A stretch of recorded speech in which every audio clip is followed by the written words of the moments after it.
കൊടുംകുറ്റവാളി Charlie തോമസിന്റെ jail ചാട്ടത്തിൽ സമഗ്ര അന്വേഷണത്തിന് നിർദ്ദേശം നൽകി മുഖ്യമന്ത്രി. നിലവിലെ പോലീസ് അന്വേഷണത്തിനും വകുപ്പുതല പരിശോധനയ്ക്കും പുറമെയാണിത്.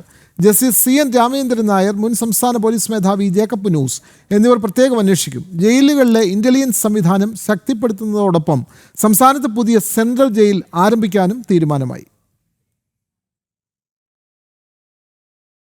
കണ്ണൂർ സെൻട്രൽ ജയിലിൽ നിന്ന് തടവുകാരൻ ഗോവിന്ദച്ചാമി എന്ന ചാർലി തോമസ് ചാടിപ്പോയ സംഭവത്തെക്കുറിച്ച് സമഗ്രമായ അന്വേഷണത്തിന് മുഖ്യമന്ത്രി പിണറായി വിജയൻ നിർദ്ദേശം നൽകി.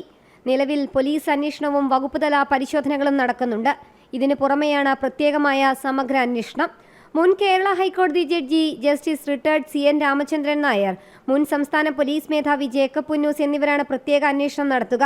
കണ്ണൂരിലെ സംഭവത്തിന്റെ പശ്ചാത്തലത്തിൽ മുഖ്യമന്ത്രി അടിയന്തരമായി വിളിച്ച ഉന്നതതല യോഗത്തിലാണ് പ്രത്യേക അന്വേഷണം അടക്കമുള്ള കാര്യങ്ങളിൽ തീരുമാനമെടുത്തത്. കണ്ണൂർ സെൻട്രൽ ജയിലിൽ ഉണ്ടായത് അത്യന്തം ഗൗരവമുള്ളതും വിശദമായ പരിശോധന നടത്തി നടപടി സ്വീകരിക്കേണ്ടതുമായ സംഭവമെന്ന് മുഖ്യമന്ത്രി യോഗത്തിൽ പറഞ്ഞു. അടുത്ത 3 മാസത്തിനകം സംസ്ഥാനത്തെ പ്രധാനപ്പെട്ട 4 ജയിലുകളിലും വൈദ്യുതി ഫെൻസിംഗ് പൂർണ്ണതോതിൽ പ്രവർത്തനക്ഷമമാക്കണമെന്ന് തീരുമാനമെടുത്തു. സൂക്ഷ്മതലത്തിൽ ദൃശ്യങ്ങൾ പകർത്താൻ കഴിയുന്ന ഇന്റലിജൻസ് CCTV 4 പ്രധാന ജയിലുകളിൽ സ്ഥാപിക്കും. ഇതിനുള്ള നടപടി അടിയന്തരമായി തുടങ്ങണമെന്ന് മുഖ്യമന്ത്രി നിർദ്ദേശം നൽകി.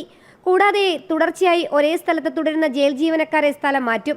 പ്രശ്നങ്ങൾ ഒഴിവാക്കാൻ ഓരോ സ്ഥലത്തും 5 വർഷം പൂർത്തിയാക്കിയവരെ മറ്റിടങ്ങളിലേക്ക് മാറ്റുകയാണ്. ജയിലിനകത്ത് ഇന്റലിജൻസ് പ്രവർത്തനങ്ങൾ ശക്തിപ്പെടുത്താനും യോഗത്തിൽ തീരുമാനമായി. കൊടും ക്രിമിനലുകൾക്ക് അന്തർ സംസ്ഥാന ജയിൽ മാറ്റം കൂടി ആലോചനയിലാണ്. സംസ്ഥാനത്ത് ഒരു പുതിയ സെൻട്രൽ ജയിൽ കൂടി ആരംഭിക്കും. താങ്ങാവുന്നതിൽ കൂടുതൽ തടവുകാർ ജയിലുകളിലുള്ള സാഹചര്യത്തിലാണ് നടപടി. കോട്ടയം, പത്തനംതിട്ട മേഖലകളിൽ സ്ഥലം കണ്ടെത്താൻ യോഗം തീരുമാനമെടുത്തു. ജനം, തിരുവനന്തപുരം.